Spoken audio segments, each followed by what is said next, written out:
Some interesting details emerge regarding the Denver Broncos benching of quarterback Russell Wilson. What's going on, Broncos country? Gage Madrid here, Denver Broncos Syndicate.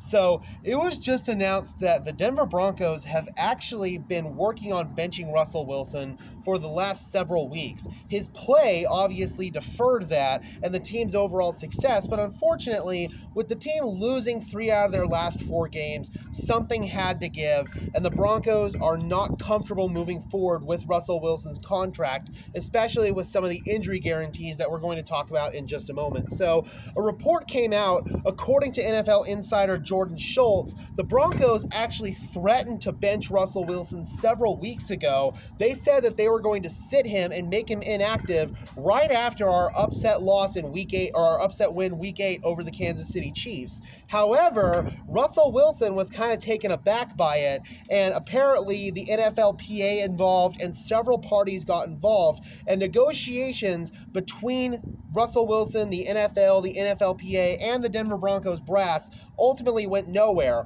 The Broncos wanted him to defer his injury guarantees from the 2024 season to the 2025 season. That way, the Broncos wouldn't be on the hook for a bunch of financial guarantees in the event that Russell Wilson were to get injured. This was when the Broncos were undergoing a bit of a losing streak, and even though we had won that game in Week 8 against the Kansas City Chiefs, the Broncos were still thinking pretty heavily about moving on from Russell Wilson.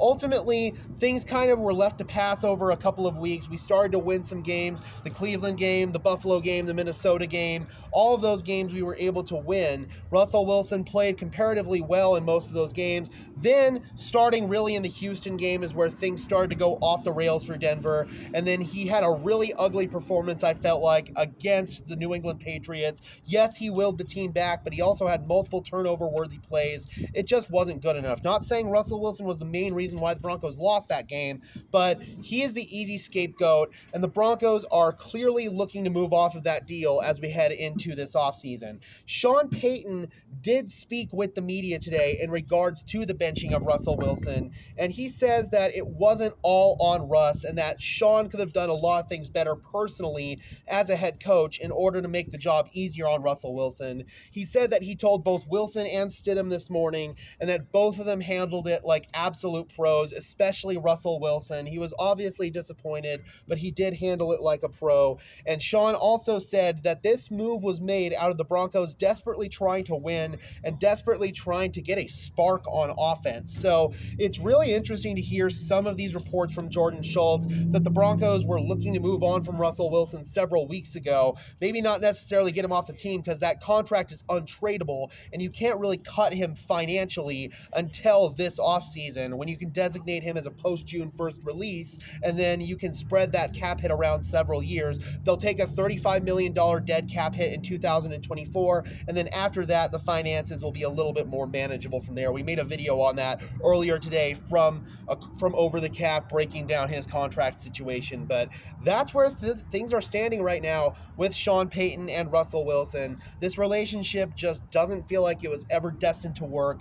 Russell Wilson is a quarterback who operates in chaos and flourishes in chaos, whereas Sean Payton's offense is predicated on the quarterback processing the line of scrimmage quickly, getting the ball out quickly, and especially throwing in between the numbers and over the middle of the field, which Russell Wilson is very deficient at doing. Not saying that Russell Wilson is washed, because he can still play at a high level. He's just not the right fit for the Sean Payton scheme, and obviously Sean Payton is going to be the Denver Broncos head coach long term. If the decision was to be made between Sean Payton and Russell Wilson, it's a very easy decision to make between a 36-year-old quarterback and a head coach that seems to have the team pushing in the right direction. Now we enter this offseason with a lot more question marks as to where the Broncos could go at the quarterback position. Do they draft a rookie quarterback? Do they pair him with a veteran? Do they keep Jarrett Stidham around as that veteran? Do they bring in someone like Gardner Minshew, maybe Jameis Winston? There are a lot of questions that are still to be answered, Broncos country. Be sure to keep it right here on Broncos Syndicate, because we will definitely be pondering through all of those possibilities as we head into the offseason. But as of today, Broncos country, the Russell Wilson era in Denver is officially over.